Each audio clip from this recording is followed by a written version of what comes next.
Bonjour, bonjour et bienvenue sur KTV en direct à la télévision, à la radio et sur les réseaux sociaux pour ce temps de parole consacré à l'insécurité. Et pour en parler, nous recevons Bakar Atoumani d'Alliance Police. Bonjour. Bonjour, bonjour à tous les Mahorais et à tous nos collègues. Merci d'être présents ce matin. Alors, l'insécurité, ça résonne encore et toujours à Mayotte. On l'a vu avec Koungou et ça passe à un cran supplémentaire avec cette mairie qui a brûlé. Ce week-end encore, ce nouveau drame. C'est sans arrêt, sans arrêt. Quel est votre sentiment aujourd'hui ? Alors d'abord, je tiens à rappeler que l'objectif d'Alliance Police Nationale, c'est d'abord défendre notre activité professionnelle et nos collègues, mais aussi en conciliation avec les exigences de sécurité des Mahorais. Donc ça, c'est important qu'on le rappelle pour que chacun d'entre nous arrive à se situer. Donc on voit ce qui se passe à Mayotte. On a vu, puisque à Koungou, moi j'y étais, les collègues ont été rappelés, ceux de la compagnie départementale d'intervention. Beaucoup ont répondu présent et se sont déplacés jusqu'à Koungou suite au décasage et toutes les violences urbaines qui ont eu lieu. D'ailleurs, on dira qu'aujourd'hui, la sécurité à Mayotte, en tout cas chez nous, dans la commune de Mamoudzou, la délinquance a baissé, sauf ce qui touche aux personnes, mais c'est lié également aux violences urbaines. Donc ça, c'est vraiment le point noir aujourd'hui en termes de sécurité, c'est ces jeunes qui caillassent et qui agressent les gens par des cailloux. Ça, c'est un vrai problème. Donc Koungou, nous d'abord, Alliance Police Nationale, on voulait et on veut toujours récupérer Koungou, même si aujourd'hui, vous avez vu que il y a un nouveau commandant qui a été mis en place à Koungou. Est-ce que ça va suffire? Justement, qu'en pensez-vous? C'était un sujet qu'on voulait aborder. Qu'en pensez-vous de ça? C'est une bonne nouvelle ou pas? Alors pour nous, il y a les policiers, mais comme je disais tout à l'heure, il y a aussi les Mahorais. Pour nous, on travaille en étroite collaboration avec les gendarmes, puisque nous avons été dans la commune de Koungou dans le cadre de la mutualisation des forces ou de la possibilité d'aller chez eux, les renforcer, eux venir chez nous, les renforcer. On a été leur donner un coup de main, si je puis dire. On fera le bilan par la suite, mais aujourd'hui, et par rapport aux faits passés, voilà, je reste réticent, même si je ne suis pas là pour dire aux Mahorais que tout va mal. Non, c'est pas ça l'objectif. D'ailleurs, j'en profite aussi pour dire à tous les Mahorais que la police nationale à Mamoudzou et dans les secteurs fait un travail remarquable. On l'a encore vu il y a peu sur Bonovo. Il y a eu 7 interpellations. Sur les 7, il y en a 6 qui sont déférés. Et là-dessus encore, nos collègues du groupe de sécurité publique et de la BAC ont réalisé également un travail remarquable, puisque on a pu, en tout cas, interpeller les auteurs de ce crime et assez rapidement. Donc les Mahorais peuvent venir à Mamoudzou en toute sécurité, même si on se rend quand même compte que le point noir aujourd'hui, c'est quand même ces histoires de violences urbaines. En toute sécurité, quand on se balade le soir, on a peur de se prendre une pierre quand même. Donc il y a l'insécurité qui est quand même régnante. Oui, alors en toute sécurité, est-ce que le sentiment d'insécurité, et en toute sécurité, quand je dis en toute sécurité, ça veut dire que la plupart du temps, quand vous venez à Mamoudzou, vous ne vous faites pas agresser. Sauf que quand il y a les violences urbaines, mais ça, aujourd'hui, vous avez des bandes, comme ce qui s'est passé le vendredi, c'était pas prévu. Ça, je veux dire, à un moment donné, ces groupes tentent de mettre le chaos, en tout cas dans la commune, et on voit encore que la police répond présent, et à chaque fois, d'ailleurs, ce serait intéressant de revenir en arrière parce que la fréquence de ces troubles à l'ordre public a baissé. Vous pouvez le remarquer. Il y a de plus en plus, je dirais, sur certaines zones, Doujani, Mtsapéré, Kaoni, aujourd'hui, on n'en entend quasiment plus parler. Oh, quand même, toutes les semaines, il y a quelque chose. Mtsapéré, toutes les semaines, oui, mais on voit sur live. C'est ce que je dis. Oui. Il y a Doujani et Mtsapéré qui aujourd'hui focalisent l'attention. Oui. Mais la plupart des autres secteurs, le problème, avant il y avait Tsunzu, vous aviez Kaweni, en fait, il y avait le feu partout. Aujourd'hui, on a même réussi avec les véhicules. On a des véhicules plexifiés, c'était une revendication d'Alliance Police Nationale. On a récupéré ces véhicules, on peut aller avec facilité, en tout cas intervenir en toute sécurité. Donc ça, c'est un élément quand même majeur aussi à mettre en évidence. L'administration a écouté, on a quand même ces véhicules. Il faut pour le coup en faire une extension aux autres services pour qu'on puisse à Mayotte, partout, peu importe dans le véhicule où on est, pouvoir intervenir en toute sécurité. Et ça, c'est quelque chose d'important. Mais c'est vrai qu'il reste quand même des bandes à Mamoudzou qui régulièrement vont s'affronter et souvent les mêmes zones. Donc il y a une projection qui est faite aussi, et aussi à notre demande, puisque nous, à chaque fois qu'on vient ici, on dit attention, il faut avoir de la connaissance sur ces individus.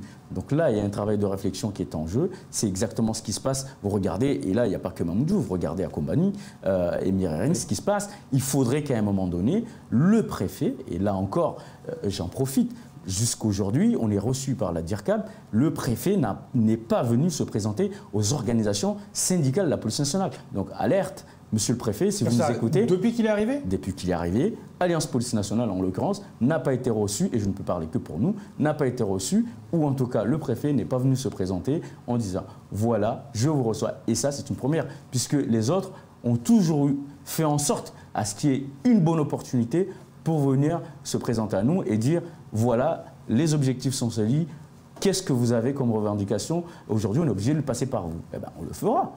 Mais en tout cas, l'alerte est donnée. Nous sommes, et nos collègues. Oui. D'ailleurs, il y a un sujet important, ça concerne, il y a une intersyndicale là-dessus, ça concerne d'ailleurs le traitement des remboursements des frais repas Covid, comme chez nous, tout le monde l'entend. C'est la DIRCAB qui se prononce là-dessus. On n'a pas de position, il n'y a pas une décision claire là-dessus. Donc là, tout à l'heure, quand je disais attention, sur cette intersyndicale, parce que tous les autres leaders se sont prononcés, nous, Alliance Police Nationale, l'idée est simple, et j'en profite, c'est que nous demandons à l'administration de payer. De toute manière, on poursuit le mouvement, mais en même temps, on demande à nos collègues en parallèle de saisir la justice, le tribunal administratif. Et à ce titre-là, on a un courrier qu'on leur distribuera rapidement pour qu'ils puissent d'office saisir le tribunal administratif. Parce que l'idée, ce ne serait pas, avec tout ce qui se passe, de mettre aussi en danger la population en disant « Ah ben on ne fait rien » et les Mahorais ne comprendraient pas. Vous voyez, avec tout ce qui se passe, c'est compliqué aujourd'hui de prendre des positions extrêmes. Donc ce que nous attendons, c'est que le préfet répondent, nous reçoivent et donnent une solution rapide. Autrement, nous invitons en parallèle nos collègues policiers à venir saisir le tribunal administratif. Vous êtes toujours sur ce fait de dire qu'il faut plus de moyens, parce que le préfet l'a dit, hein, qu'il faut réorganiser, qu'il n'y a pas besoin d'avoir plus de monde pour l'instant. Vous, votre revendication, c'est depuis longtemps, hein, c'est plus de monde. Hein. Oui, mais d'abord de la considération. D'abord de la considération avant d'aller... Vous ne vous sentez pas considéré parce qu'il n'est pas venu vous voir? Non, mais, vous l'avez pas vu? Mais comment pourront... nous, c'est notre grand chef aujourd'hui administrativement. Si on va jusqu'au bout, c'est lui. On est reçu... nous, Alliance Police Nationale, d'ailleurs, on a demandé à être reçu par le parquetier qui dit « Ok, je serai disponible. » Très bien. Aujourd'hui, on n'a toujours pas de réponse du préfet.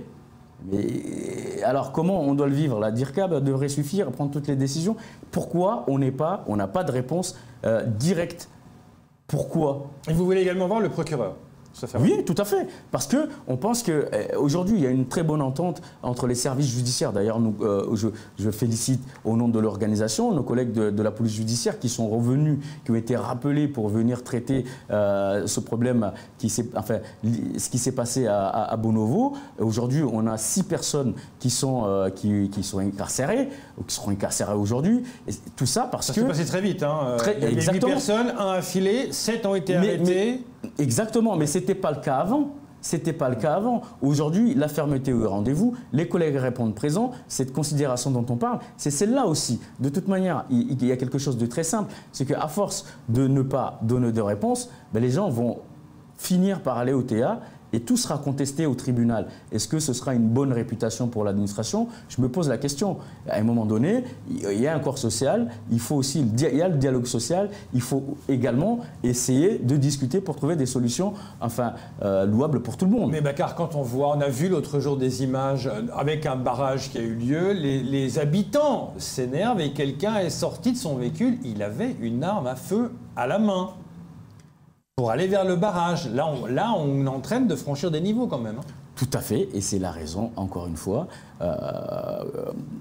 c'est la raison pour laquelle nous disons, attention, il y a ces faits-là, il faut de la connaissance pour tous ces gens qui viennent là, il y a la possibilité de la vidéoprotection, mais il y a aussi le travail qui est réalisé par nos autorités locales, en tout cas des TPN, mais il faut qu'à un moment donné, le préfet prenne le pouls par nous.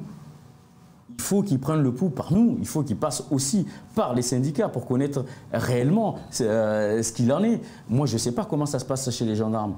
Mais je reste persuadé, et comme je disais tout à l'heure, que ceux qui sont à Kombani et Mirereni, aujourd'hui il y a le calme.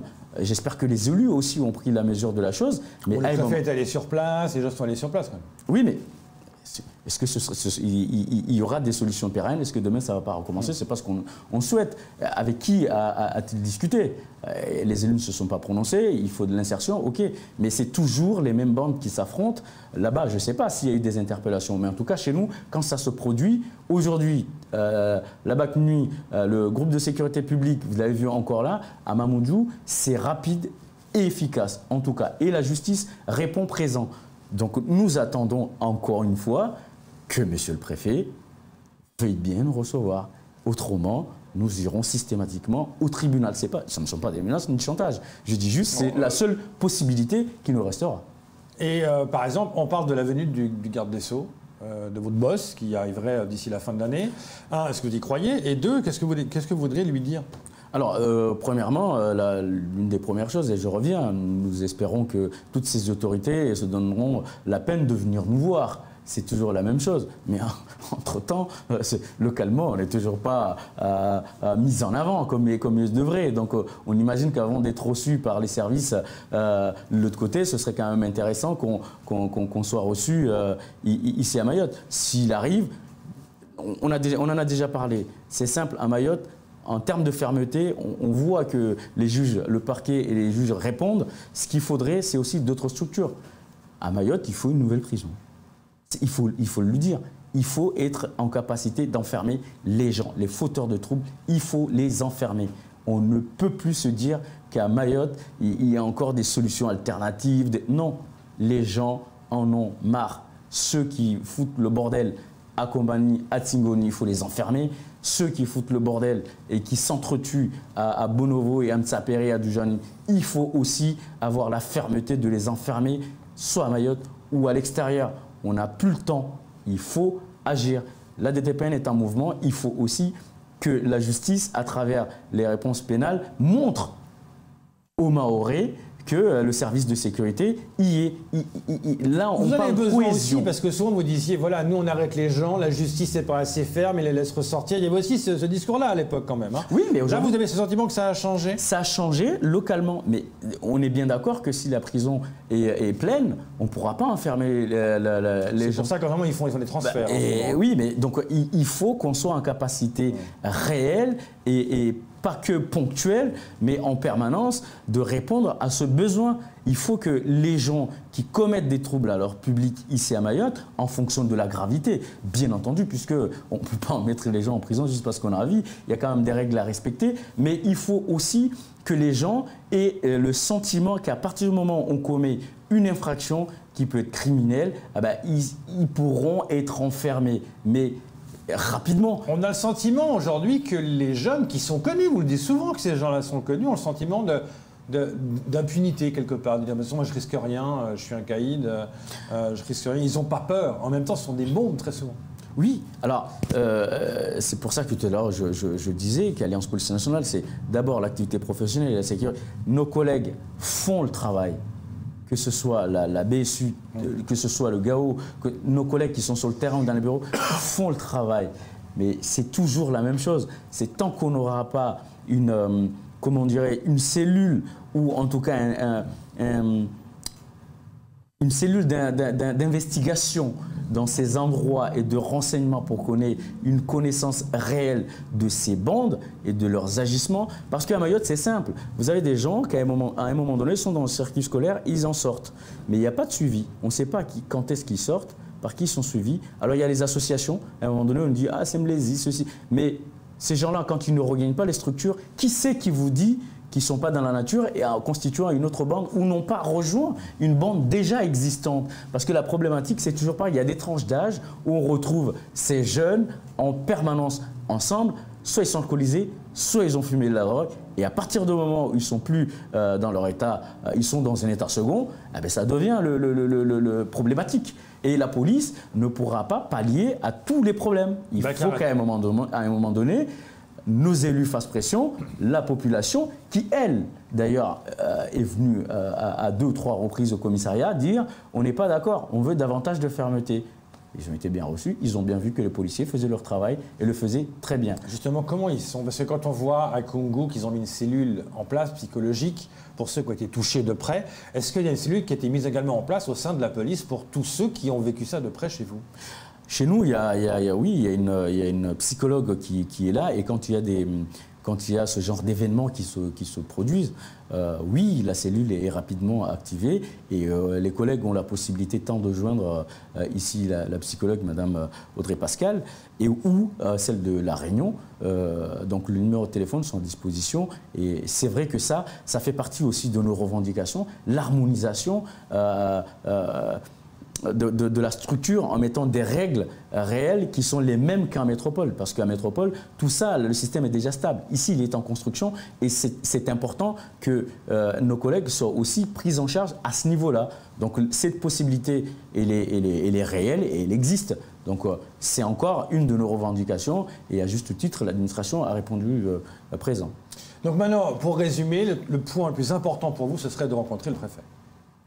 D'abord, on rencontre le préfet. C'est très important pour vous. C'est important parce qu'il faudrait que également nos collègues puissent bénéficier du remboursement de frais Covid. Et lui, il peut prendre cette décision. En attendant, nous invitons nos collègues à aller au TA, et on leur donnera un formulaire correspondant pour que tout le monde aille au TA. Moi, je le ferai, je serai le premier à le faire. Le message est passé. Merci beaucoup d'être venu ce matin, Bakara Toumani, pour nous en parler. C'est tout pour ce temps de parole. Tout de suite, la suite de vos programmes.